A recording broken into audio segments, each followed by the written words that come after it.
تین وظیفے آپ کی خدمت میں عرض کروں گے۔ سخت مشکل جب آتی تھی نا تو صحابہ پڑھا کرتے تھے حسبنا اللہ و نعم الوکیل، نعم المولا، پڑھیے گا حسبنا اللہ و نعم المولا و نعم النصیر۔ اس کا معنی بڑا خوبصورت ہے، بالکل سادہ سا مختصر سا معنی کرے نا تو اس کا معنی یہ ہے میرے لیے اللہ ہی کافی ہے، اللہ میرا مددگار ہے، اللہ بہترین مددگار ہے، اللہ بہترین کفایت کرنے والا ہے۔ اس وظیفے کو نہیں چھوڑیں اور اس کے معنی سمیت اس کو یاد رکھیں۔ آپ محسوس کریں گے طبیعت طاقتور ہو گئی ہے، روح طاقتور ہوگی، اس کو بھولنا نہیں۔ اور دوسرا آپ سے عرض کرنا، اعلیٰ حضرت نا لا حول ولا قوت الا باللہ العلی العظیم پڑھنے کی بڑی فضیلت بیان کر۔ یہ ایسا وظیفہ ہے جو سب کو آتا ہے نا ماشاءاللہ۔ نبی پاک علیہ السلام نے فرمایا یہ اللہ کے عرش کے خزانوں میں سے خزانہ ہے۔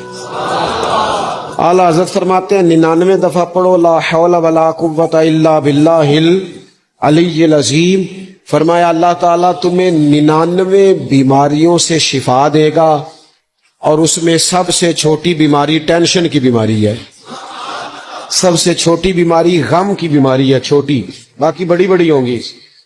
اس وظیفے کو نہیں آپ نے چھوڑنا اور یہ پابندی کرنی ہے، کریں گے انشاءاللہ تعالی۔ اور تیسرا وظیفہ ہے درود پاک۔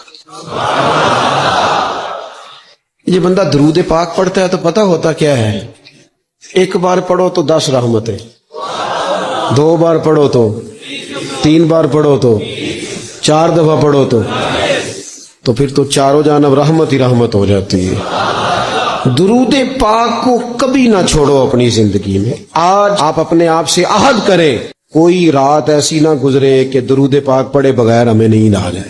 یہ ذہن بنے، یہ 2 وظیفے اور تیسرا درود پاک۔ قرآن مجید کے ساتھ اس طرح کی دلچسپی پیدا کریں کہ جن کا ناظرہ ٹھیک نہیں ہے وہ قرآن مجید ناظرہ ٹھیک کرے، اور جن کا ناظرہ درست ہے وہ کنز الایمان لے لیں، خزائن العرفان تفسیر لے لیں، اور ایک رکوع کم از کم صبح میں، ایک شام، اور پورا پارا پڑھیں، پھر تو لطف نصیب ہو جائے گا۔ تھوڑا سا نا دلچسپی پیدا کریں قرآنی علوم کے ساتھ، بڑی خشکی ہے، بڑے شعر یاد ہیں، بڑی کہانیاں یاد ہیں، بڑی باتیں یاد ہیں، پر قرآن پاک کے ساتھ ہماری وہ دلچسپیاں موجود، خاص ذوق پیدا کریں قرآنی تعلیمات۔